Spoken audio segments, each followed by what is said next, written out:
Well, hello out there to anyone who might care to listen.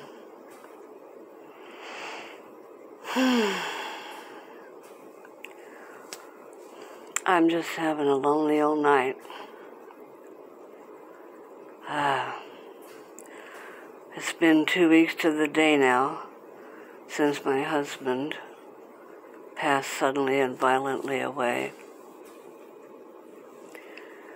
And I suppose maybe it's time to talk about that a bit. We had a terrible fight.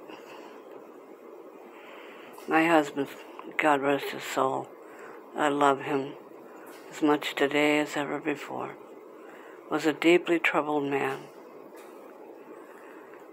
A man of extremes, polar opposites. And he pushed me away. He became so full of anger and rage that he bullied me into telling him I hated him when I didn't. I never have. I hated the way he treated me when he did these things. When he said these things, he never hit me physically. Understand that. He never hit a woman in his life, but he beat me up with words. I'm sorry. I just moved my dentures.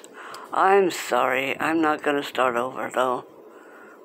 Please forgive me for that, but just know where I'm coming from.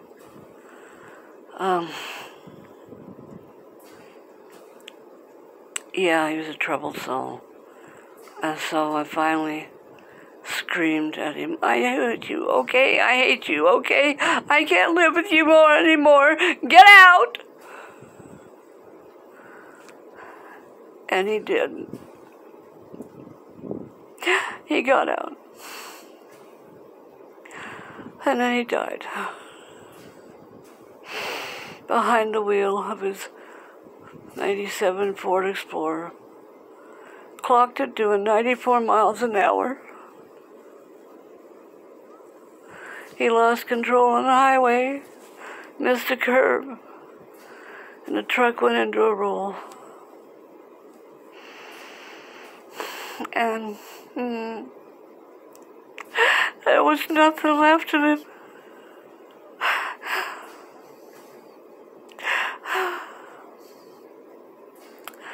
I never saw because I couldn't. The cops the officers would just know. You don't want to. Believe me, you don't. And I didn't know. Absolutely not. I couldn't. But he died that day at 7-11 at night. I just hope he knows that I don't hate him. I never have. I hated what he did when he was like that, but I didn't hate him. He could be the sweetest guy when he was himself, but he wasn't himself.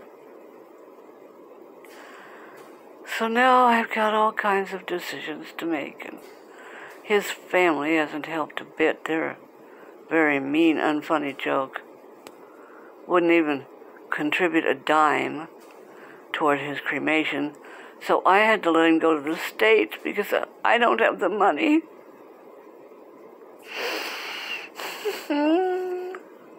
So I don't even have his ashes. Of course, like a dear friend of mine said, he's not in those ashes. Those ashes are not Richard.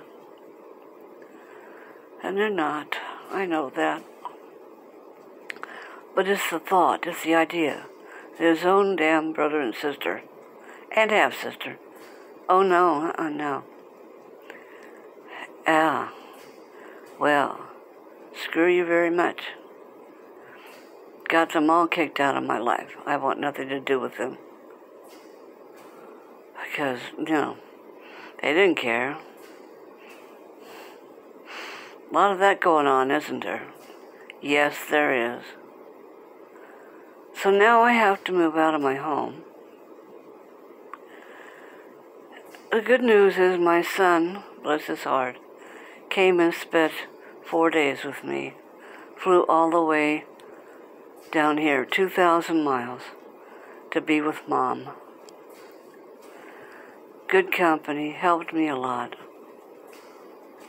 Downside of that is we went to look at what's called an assisted living apartment. And believe me when I say, they grossly exaggerate when they call it an apartment. You know what it looked like to me? It looked like a glorified nursing home room that had been divided up in little compartments. Not for me. No, thank you very much. Fortunately, I have a possibility, a good one, that I won't go into detail in here because I don't want any bozos knowing. But I pray to God, and I would appreciate it if you would pray too, that it comes through, because it would be a lifesaver. It would get me out of this hole. This house is not a hole. I would much rather stay here. I love my home, but I can't, because I can't begin to afford it. And the powers that be know that. So I got these people with this assisted living facility wanting me to move in there. Fat chance.